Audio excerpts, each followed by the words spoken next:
The maple industry has been huge in Jefferson over time. Many farmers probably ran small sap businesses. My grandfather had a farm in East Jefferson. He had a sap house, and I can't remember off the top of my head how many buckets he used to put out. It was quite large numbers, quite heavy volume.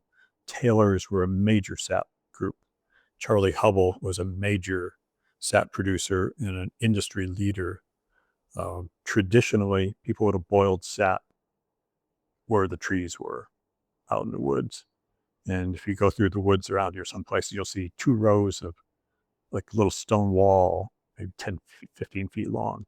They would put the evaporation trays on top of those in the woods, close to where they collected the syrup, because it's heavy stuff to carry lots of sap. And they would have boiled in the woods. And later people would have built the sap houses to be more efficient. Charlie Hubble's concept was, don't have your sap house in the woods near the trees. Have the sap house on the roadside and make it an attraction. So I can remember as a kid going to Charlie's sap house. He made it that it was the attraction. You come to the sap house.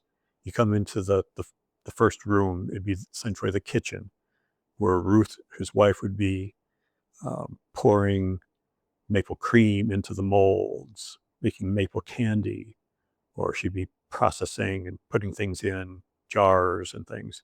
Or you could walk into the sap house with Charlie, and you'd see him feeding wood into the boiler, and you could watch the whole process. So he kind of turned around the approach of people making it accessible to the public. If the public see you making the product, they'd be more likely to buy it, and it becomes an attraction in itself. There's still 3 maple producers in the county in the town on a commercial basis. Buck Hill Farms, and they have a sap house and a restaurant right within it. So you can go on Saturdays and Sundays and watch them boiling sap, and then eat a breakfast that primarily is things raised on their farm. And North Road Sugar Works on North Road is Buck family too, and they're related to the Bucks and Buck Hill Farm. And Thompson's at the Harpersfield edge of town are still commercial maple outlets. But there were many, many in the past. And still probably a lot of people do it kind of on their own, just as kind of a hobby basis. But it's gone from the buckets on the side of the maple trees to all like